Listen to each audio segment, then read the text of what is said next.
All right, welcome to today's PowerUp series, where we'll be discussing Unit21's latest fraud tools to fight financial crime. My name is Erica, and I'm on the customer success team at Unit21, helping our customers get the most from the Unit21 platform to stop bad actors. I will be moderating our conversation today. Before kicking things off, we have a couple housekeeping reminders. First, this session is being recorded and will be emailed to everyone on this call in the next 24 hours. Second, at the end of the session, we will host a live Q&A, so please submit any questions you have during the session via the Q&A button at the bottom of your screen. For those in the audience who are less familiar with Unit21, we were founded in 2018, and our mission is simple. Unit21 stops bad actors to deliver justice and safety to the world. We do that by helping financial institutions, fintechs, and other organizations fight fraud and stay in compliance with our no-code, easy-to-configure platform. How are we doing against our mission? Well, here are some quick highlights. In 2023 alone, we have helped our customers monitor 4 billion events, 2.77 trillion transactions, and detected $4.3 billion in fraud. Compared to the prior year, this represents a huge jump in both the total volume of fraud detected and SARs filed for our risk and compliance customers, all while helping to cut alert handling time in half. Now, let's take a sneak peek into what's in store for our time together. We'll dive into the details of the new NACHA rules, followed by a deep dive into Unit21's real-time monitoring tool. We're also excited to introduce you to Action Event Rules, our latest advancement in RTM. This will be followed by a live demo highlighting rules that you can create, such as account takeover, new account creation, and authorized push payment. And finally, we'll open the floor to any of your questions during our live Q&A session, so please be sure to enter those in the chat. Let's kick things off by introducing today's host. Ria, over to you. Hi, everyone. It's great to chat with you today about Unit21's real-time monitoring solution. I am a product manager here at Unit21 focusing on our real-time solution. And we'll be talking through the new NACHA regulations, some rules that you can use, as well as any questions that you might have about the functionality that we've put together. So in terms of the new NACHA rules, I'm not sure how many folks here are already preparing for the new NACHA rules that will be put into effect in about 2 years. But last week, NACHA announced that RDFIs will join ODFIs in the obligation to identify and report suspicious ACH activity. The liability for ACH fraud still hasn't changed, but the responsibility is going to be shared with both ODFIs and RDFIs, so both the receiving and the originating side of ACH transactions. Currently, only ODFIs are actually monitoring for ACH returns because that's where the liability lies, and that's what NACHA requires. But in the future, when an RDFI sees a suspicious transaction, it can delay its receipt to make sure that it has time to investigate the transaction before receiving it. In addition, RDFIs can also return suspicious customer transactions without waiting for a bank-initiated or customer-initiated return. When it comes to the reason why NACHA has put these new rules into place, or has stated that these new rules will be in place in a matter of years, is because it's becoming more and more easy for fraudsters to be able to get access to accounts and basically scam users into providing authorization on their end to make fraudulent ACH transactions. With these new NACHA rules coming into effect, the hope is that, especially for consumers who are being scammed and actually providing authorization, but unknowingly, there is now some obligation on the RDFI as well to make sure that consumers are protected. When it comes to what we at Unit 21 are proposing to be able to meet these new NACHA regulations, we really find that real-time monitoring is crucial because currently, when it comes to predicting whether or not an ACH is going to be returned or dealing with an ACH return, a number of customers and prospects that we've spoken to are doing so not preventively, but reactively. This means that they have to jump through hoops, conduct manual reviews, put together documentation, et cetera, for transactions that could have previously been flagged as likely to be returned and never accepted in the first place. So the transition to true real-time monitoring is something that we are expecting customers to do more and more with regulations like this coming into place, but also generally consumers wanting access to their data, or sorry, access to their money as quickly as possible. Later on in this conversation, we'll be talking a little bit about specific rules that you can put into place using Unit 21's real-time monitoring solution to be able to meet these NACHA regulations and in general to be able to facilitate non-fraudulent ACH transactions as both in RDFI and as an ODFI. So going into the meat of today's discussion, we are going to spend some time talking about real-time monitoring. Our real-time monitoring solution was built about 2 years ago and has been in effect with a number of customers to be able to monitor events in real time. Now, these events are both transactions and also actions. We started with just transactions when we were still in beta and allowed customers to create rules just like they would for non-real-time rules and get responses in under a second. Over the last year, we've improved real-time monitoring to not only allow customers to monitor transactions, but also allow them to monitor actions. In addition, we've reduced the latency from 1 second to less than 250 milliseconds based on feedback from our beta customers, where 250 milliseconds actually gives you enough time to respond, even if you're on an extremely fast payment rail, like credit card or P2P payments.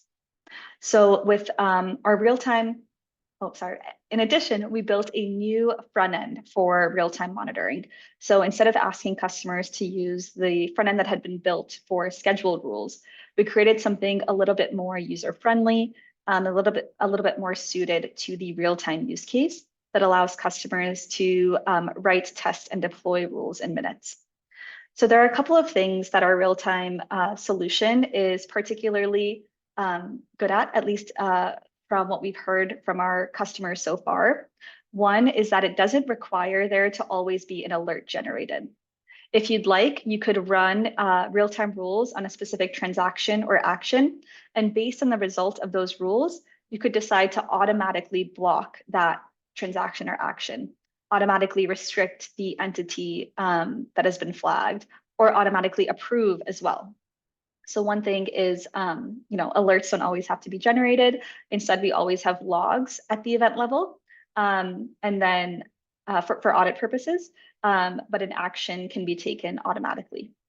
In addition, it's possible to write, test, and deploy these rules very easily and quickly, similar to how you can for non-real-time rules.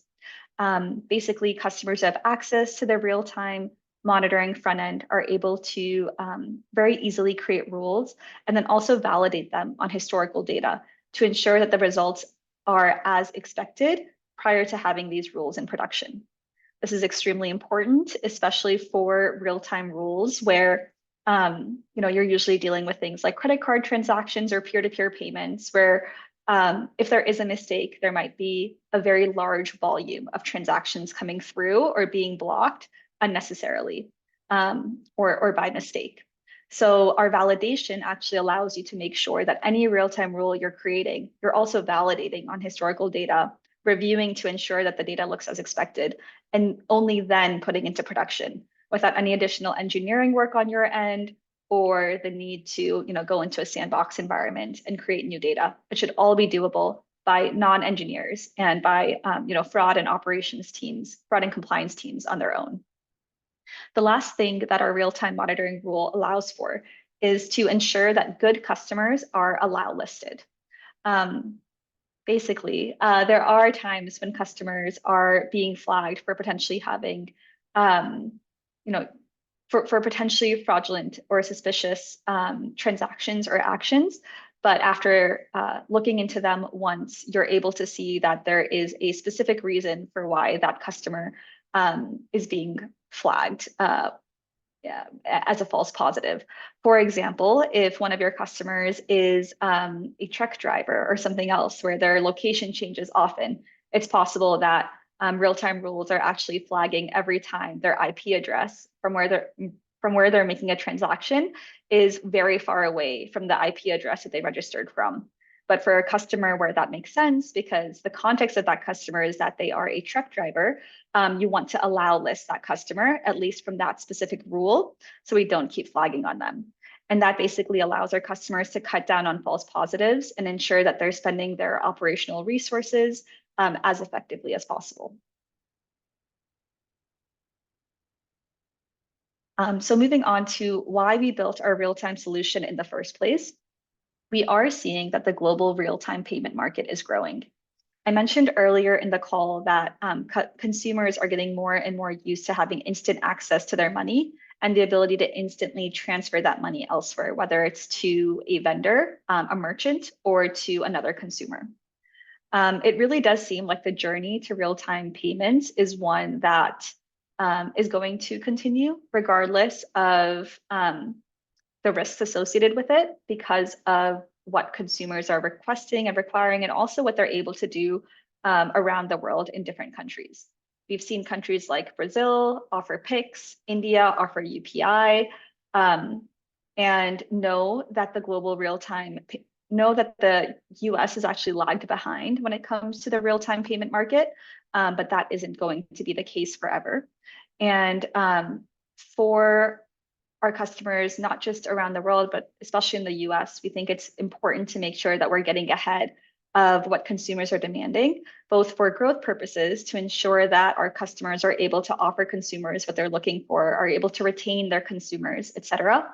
But also to make sure that that our customers aren't caught in a bad position, having to, basically implement real-time fraud solutions last minute rather than well in advance.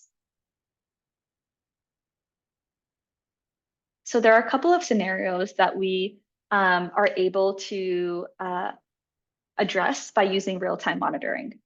There's authorized push payment fraud, which we'll go into in depth, alongside account takeover fraud and new account fraud. There are also some fraud vectors associated with cards, like stolen or compromised cards, card testing, or bin attack. We're not going to focus on cards in this call just because the need to have real-time monitoring solutions for cards has kind of been a historical need that has been well addressed by a lot of solutions in the space. But some of these other issues, authorized push payment fraud, account takeover, new account, these problems have not been solved very well, primarily because they don't necessarily have to do with a data set like cards, where we have quite a lot of data that is already very structured and easy to work off of.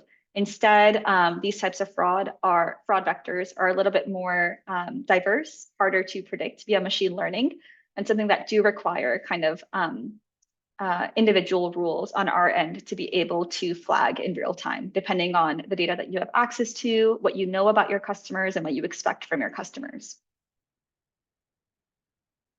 So just to go into a very high-level overview of what our real-time solution looks like. Today, we want to focus on action event rules because, like I mentioned, the ability to flag card transactions and even the ability to flag transactions generally is something that has been in Unit21 solution for quite a while. But in the past year, we also have implemented the ability to flag action events, which is extremely exciting, especially for customers who have action event information available to them, or find that the rules that they have are not able to catch basically fraudulent or suspicious action event as quickly as they'd like. So these are cases where maybe a login is from an IP address that doesn't match someone's home address, or somebody's trying to change their password from a geolocation in a high-risk country, or if somebody is making a transaction or booking a car ride from a bad device ID. Basically, all of these actions that are not necessarily transactions that can easily be flagged as, potentially being returned or charged back, but instead things that basically mean that a fraudster has gotten access to somebody's account and is able to make changes very quickly and then draw out money. So here we have a very quick GIF on how this works, and it kind of shows how easy it is to use this front end. I'll also go into kind of a live demo to show you this as well. But you're basically able to just define using any custom and standard fields available to you, what types of actions or what types of transactions you'd like to flag. You can validate the rule on historical data right there and then. You can activate it and decide whether or not you'd like it to trigger alerts. Like I mentioned earlier in the call, some customers prefer alerts to not be triggered. Other customers do like alerts to be triggered. Another third set of customers do it based on their risk appetite. So for some rules, they might want to take automatic action. And for other rules, they may want to hold them for manual review. But going into the specific rules that we're going to be demoing today, I wanted to start with authorized push payment rules. So basically, this is when a scammer has gotten access to, or let's see, a fraudster has scammed a consumer and basically asked them to authorize a push payment. And this is cases where consumers are currently not protected because if basically if Erica, for example, is scammed and Erica then sends money to the scammer and approves money to be sent to the scammer, that it's very hard to get that money back, if not impossible to get that money back because it was an authorized payment. So in cases like that, where you think your consumer or your customer might be getting scammed, a way to be able to detect that is basically looking for anomalies from a customer's typical behavior. For example, if Erica is normally transacting about $500 and all of a sudden we see a transaction from her for $800 or maybe even more for $5,000, plus it's to an IP address that hasn't been seen before, plus it is being sent at a time of day that we haven't seen before. There are a couple of different things that could be anomalous. It could be valuable to basically flag that for either manual review or based on your risk appetite, even block that until you're able to verify that Erica truly wants to send the money to the other side of the transaction, that she knows exactly why she's sending the money, and that you've gotten all the approval that you can before the money changes hands. So we'll be building this into the Unit21 system. In addition, we'll also be building a rule for new account fraud. So this is where somebody has onboarded onto your system as a first-party fraudster. So this can happen, through a number of reasons, but one thing we've seen pretty often is synthetic ID fraud, where maybe somebody has a legitimate social security number, maybe even a legitimate last name, but their first name is different and their address is different. And so they've kind of created this persona that can be hard to verify via traditional KYC, KYB methods. They've now gotten into your, they've onboarded onto your system, and now they're trying to make a pretty large transaction. So here again, you're able to flag, transactions that are above maybe a limit that you're comfortable with, and also review that only for entities that have registered within the past 48 hours. Lastly, we have the account takeover fraud rule, where we're able to flag any entities that maybe log in from a country that's on a high-risk countries list, or maybe they change password from an IP address that is different from the IP address that they've registered from. So again, anomalous detection, but this time instead of focusing on the amount of the transaction or other information at the transaction level. We're looking at the action level, and we're specifically looking, oh, thank you, Erica. We're specifically looking at entities that we're specifically looking at login information, where an entity is logging in from, and whether that is a place that we expect or a place that we would normally want to, block transactions being sent or received to. So with that, I will jump right into the live demo. I'll open up, I'll start on our detection models page and basically start by creating a real-time rule. The first rule that I wanted to create is the authorized push payment fraud rule that we covered. So I'll go ahead and create a new rule, create a real-time rule, and flag a transaction. Here, we're just being asked to add a title and a description. And so this will flag when there is an authorized push payment that seems anomalous. And then here I have my dropdown. I'm going to zoom in a little bit so this is easier to see. But basically here, it's almost like Mad Libs where you're typing up a sentence. We're really focused on making this as easy to use as possible. So in this case, you can run this rule on all transactions. You could also say you only want to run this rule on certain types of transactions. For example, only on ACH transactions. But for the purposes of this demo, I'll focus on flagging all rules or running this rule on all rules. And we'll basically be looking at the amount. And we'll look to see that the amount is greater than 150% of the average amount over the last 30 days. So as you can see, you kind of are able to build this whole sentence out that flags anomalous behavior, which is the amount being quite different from what we've seen historically from the same sender. Then all you do is click next. You can validate the rule if you'd like. For this one, I will go ahead and not validate the rule. You can activate the rule and you can decide whether or not you want to trigger any alerts. In this case, I won't trigger alerts. I'll just move forward with this rule. Then you just get the rule page as you usually do for non-real-time rules. It has the summary, the rule dashboard, the rule content, and if you choose for alerts to be generated, you would also see triggered alerts here. But moving on to the next rule that I wanted to create, we will be focusing on the new account fraud fields. I do see a question. Erica, is it helpful for us to answer the question now, or should we wait until the end? Feel free to take it if you'd like, but Okay. we will definitely have the Q&A session at the end as well. But if you Awesome. see, pop in, go ahead. Okay, yeah, just because it's relevant to what I'm showing right now.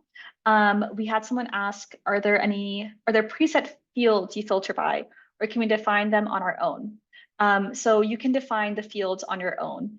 All the fields that you're able to use in real-time monitoring are both custom fields from the Unit21 side, but also, standard fields from the Unit21 side, but also custom fields from the customer side. So definitely something you can define on your own. Does that answer your question, or do you have any follow-ups? Okay, absolutely. So then moving to the next type of question, or the next type of rule, we have new account fraud. So for this one, again, I will look at the transaction amount. So I'll flag transaction. I'll say new account fraud, flag when a new account makes a high value transaction. And so here, again, I'm flagging a transaction. The amount we're looking at is greater than 5,000.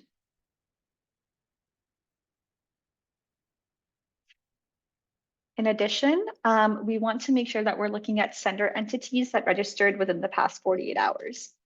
So, oops, I'll look at the when the sender entity registered. I'll look at is between, I'll select a field. So you can select both, you can input both values, but also select fields. So select event time and then select another field is between and I don't see 48 hours ago right now. But I did pre-create all of these rules. So I will go and show you the pre-created rule for this as well. So here the rule content is amount is greater than 5,000.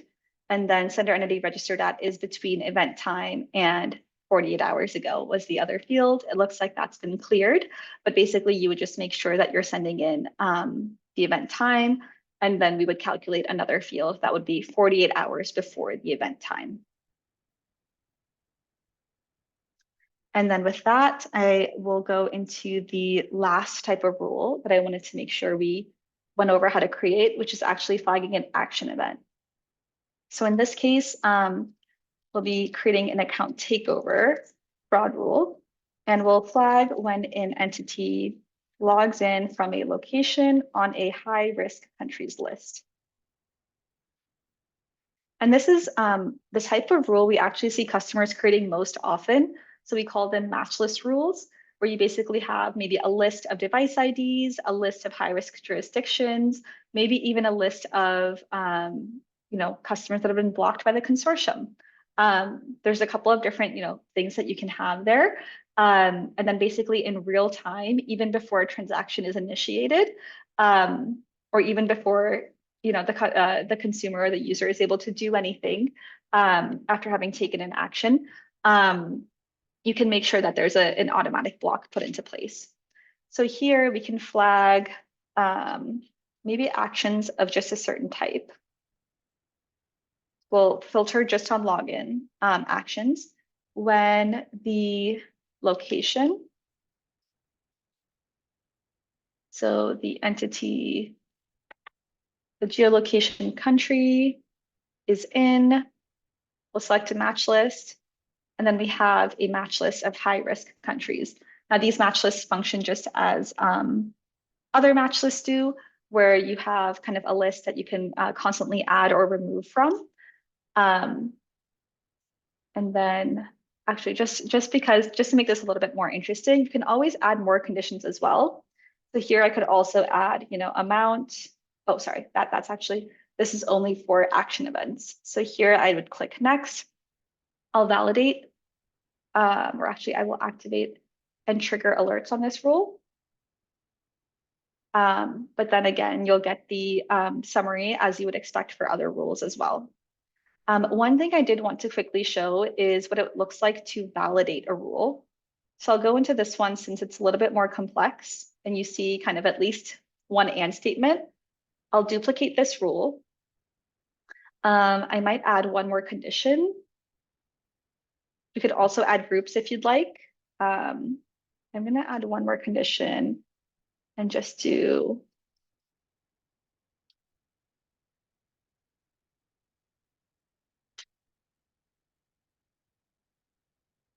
IP address is in, and then do the HRC list. So here again, we've stringed two and statements together. Oh, it looks like there might be, let me start over with a fresh rule to make this easier.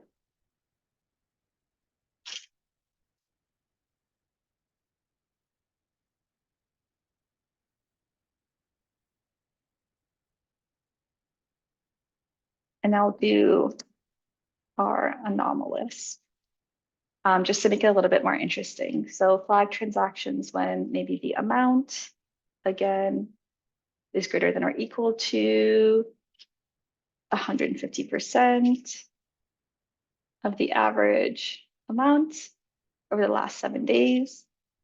And then I'll add one more condition, which will be the IP address condition.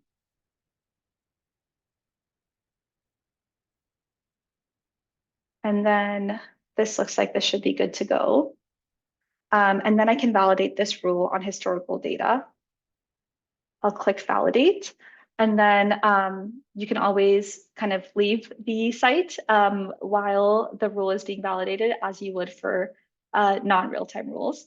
But we can wait a couple of minutes here. I also see we got another question because I can answer the question at the same time just to see what the validation results look like. But one question I have is, can the account takeover rule be parsed by geolocation smaller than country, like state or county? Can it be done based on a location radius? That's a great question. So the geolocation, the account takeover rule can be parsed by geolocation smaller than country, like state or county. That just depends on what we're being sent. In terms of can it be done based on a location radius, that we don't currently have in place. It's really just location.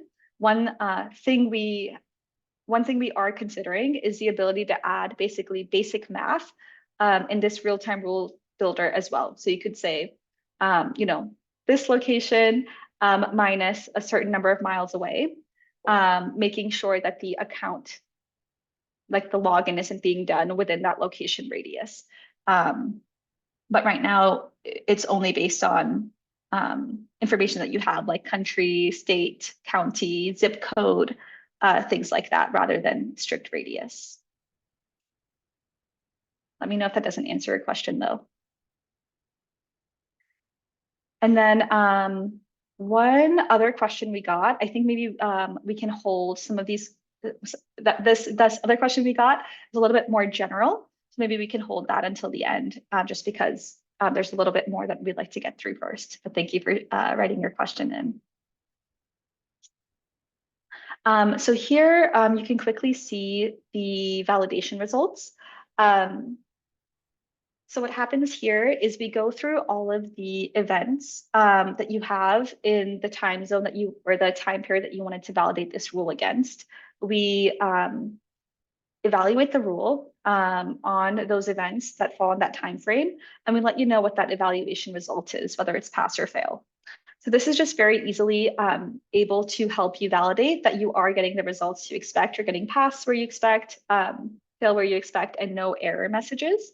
One thing in the works that'll be in place within the next month is also the ability to export these results in case you want to do some initial analysis on what transactions or actions were flagged versus not flagged. But once your validation is complete and you feel good about the rule that you've created, you can activate the model. Again, decide whether or not to trigger alerts. I'll decide not to in this case, and then go ahead and activate. Even here, you can activate it for a bit without any alerts being generated. And then if later you decide you want to add the ability to generate alerts, you can always just toggle that on right here. Very easy to do without any engineering effort on your end or on Unit21's end. So with that, that takes us through kind of the live demo that we prepared. But any additional questions, anything you'd like to see in the system, I'd love to open that up and show that to folks, if so. But that's okay if there aren't any other needs at the moment. Awesome. Okay. So then going right back into the presentation. If you want to see more rules that are possible to create in Unit21 in real time, you can download our real-time monitoring white paper. It has a lot of really great information on the state of real-time payments, what we've built, specific types of fraud vectors that you're able to detect or prevent using our real-time monitoring solution, and so forth and so on. So highly recommend downloading this. And I'm sure we'll also follow up over email in case folks are interested in learning more. And then that kind of wraps up what we wanted to talk about when it came to real-time monitoring. But real-time monitoring does dovetail very well into what we're building in the next quarter, or have already started building now, especially as it relates to NACHA. As I promised at the beginning of our call today. So one thing that we've done at Unit21 is actually build an ACH return model. So what this does is predict and, well, actually what it basically does is predict whether or not an ACH is going to be returned. And this model can be run both in real-time monitoring rules, which is what we covered today, but also in scheduled rules if you don't have the need to run, all of your ACH transactions through a real-time monitoring solution. But what our solution does is basically give you a number from 0 to 100, telling you how likely an ACH is to be returned. Right now, that is really only helpful or important on the ODFI side, given NACHA regulation and also given where the liability lies for returns. But over time, this will also be important for RDFIs because they'll be expected to manage their return numbers. And so what this would allow customers to do if they wanted to use our model in real time is even before ever originating or accepting an ACH and having that become a part of your number that you then need to report to NACHA, you can run that transaction through the Unit21 real-time monitoring solution using our ACH risk score, our ACH transaction risk score, and decide basically whether or not you even want that transaction to go through. So first and foremost, what this does is predict returns and allow you to decide whether or not you want to approve a transaction based on your risk levels.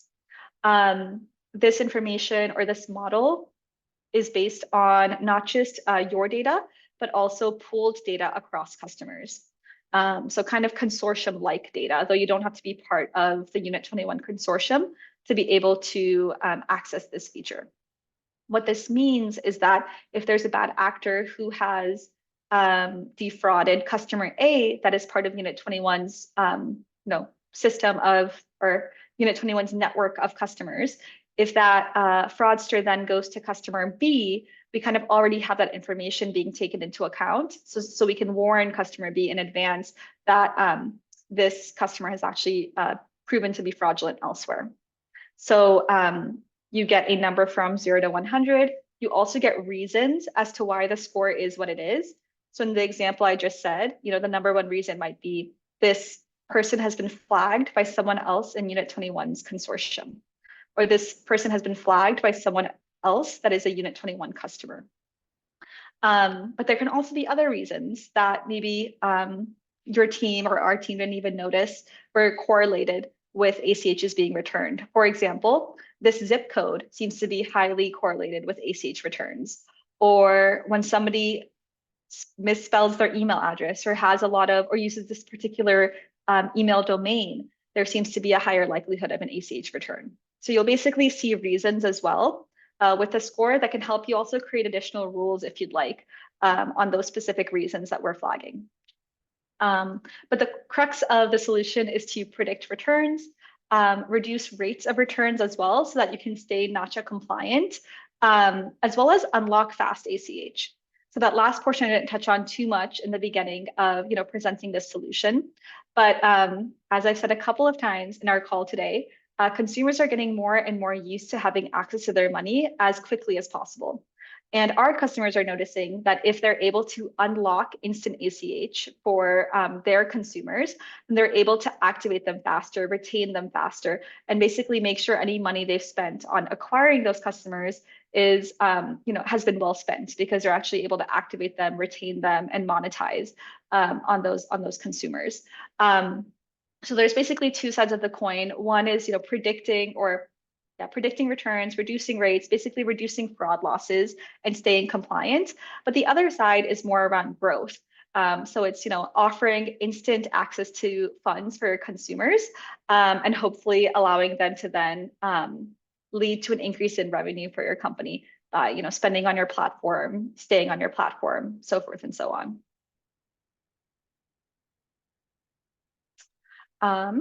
So just as a recap, we talked a bit about some of the NACHA rule changes that are coming, how they relate to both real-time monitoring and also to our upcoming ACH solution. I didn't mention this already, but our ACH solution that predicts the possibility of ACHs being returned is actually already in beta. It has a very good true positive and false positive rate. I don't know if I can say that on the call, exactly what they are, but feel free to reach out to your CSM if you're interested. It is in beta and we're looking to launch it in just about a month a month and a half at this point. Then we went into Unit21's real-time monitoring solution. We talked about a couple of different fraud vectors, about the ability to flag both transactions and actions, and then tied it back to NACHA and to ACH transaction risk scores. We also showed you the RTM white paper. There are some more rules there as well in case you're interested. And lastly, if you're interested in any of this, it doesn't have to be real-time monitoring or ACH, or it could be something completely different or something that seems small, like validation for real-time rules. Feel free to book a demo, and we're willing to walk you through some of the different solutions that we have already available, that are in beta, that are upcoming, etc. Awesome. Well, with that, I will pass it over to Erica to help facilitate the Q&A. Fabulous. Thank you, Ria. Yes, please send any of your last-minute questions, but I do have some questions for you here already, Ria. So one of the first questions that came in is, what's next for real-time monitoring? Yeah, great question. So we're always going to be kind of improving the functionality that we have available, making sure that it's possible to create more and more types of rules. One of the customers asked about geolocation. So, small things like that, we definitely are going to continue to implement, especially as we see more and more use cases come up from our customers and our prospects, just because, as I'm sure is clear in this webinar, we really see real time as the future and are continuing to invest in it very heavily. On the other side, though, we're also really interested in becoming smarter with rules and basically proactively suggesting and tuning real-time rules for customers so that they can focus on investigating fraudulent activity rather than on managing their rule set. So what we're leveraging is primarily machine learning and anomaly detection to see if there are cases where a rule can be tuned to decrease false positives significantly without decreasing true positives. Automatically suggesting that to our customers, showing them what the result would be, and then asking them to approve or deny that change. So very basically just facilitating the process of managing a rule set rather than expecting customers to stay on top of it just because they already have so much else that they're trying to do at the same time, and with limited resources. So that's probably the number one thing that we're interested in, that's apart from just continuing to invest in the functionality. Awesome. Thank you, Ria. And then another question here is, does a disposition still get applied to an RTM alert? Yeah, great question. So RTM alerts function just like scheduled alerts. They can be turned into cases. You can leverage workflow buttons on them.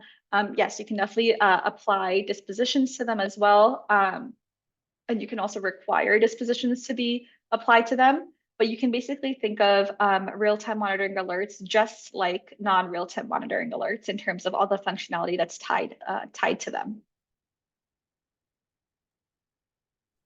Fabulous. Looking at a few more questions here. Can real-time rules be easily edited or revised like your scheduled rules? Yeah, great question. So similar to the previous question, we tried to make sure all of the best aspects of scheduled rules were also built into real-time rules, and that includes easily editing and revising them. You can just duplicate the rule, change the rule, validate it again, and then decide whether or not you want it to go into production. We're also building out shadow mode for real-time rules because that's something that customers have really enjoyed for non-real-time rules. But when it comes to the ability to work with them, basically the same as non-real-time rules. The only difference is the front end. We tried to build something a little bit more user-friendly. A few more questions here.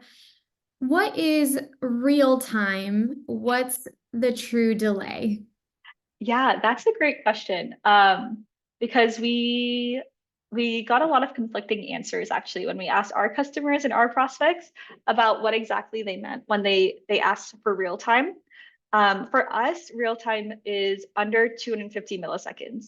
And the reason why is because for the fastest payment rails like credit card, P2P, RTP, FedNow, customers have basically 500 milliseconds to decide what to do.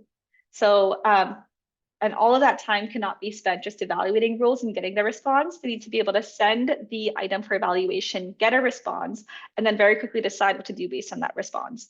So because of that, we wanted to make sure that what we built solved for that use case, the fastest possible use case, rather than use cases that could be a little bit more delayed. For example, for ATO, if you're flagging an action event, it's okay if it's in 1 second. But for things like credit card payments, it has to be much faster. I think in terms of real-time monitoring and real-time interdiction, because I think that's kind of related to the question that was just asked. And Ria, if you don't mind, can you state the question just so that the rest of the audience... Yeah. Sorry. The question is, can you explain the difference between real-time monitoring and real-time interdiction and how Unit21 is addressing the latter? So basically, the way I think about it is whether you want an alert to be generated and then to have to have a manual review be done, or whether you want to automatically take action. So our real-time monitoring rules allow you to do both. You can decide that you just want to generate alerts and then you want them to be evaluated manually. Maybe you hold the transaction or you hold the action event or the entity while that's being done. So that would be kind of real-time monitoring without any real-time interdiction.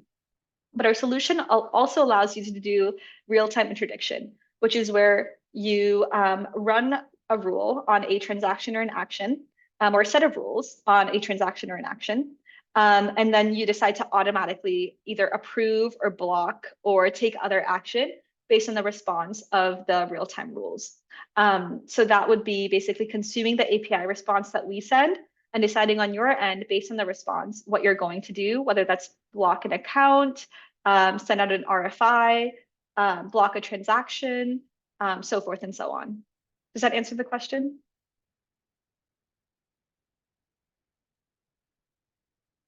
Yeah, feel free to ask follow-up questions if not.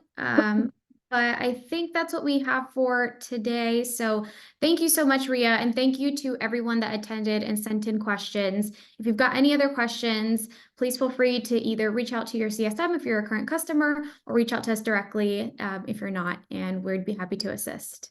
But with that, thank you, Ria, and we'll go ahead and end the webinar.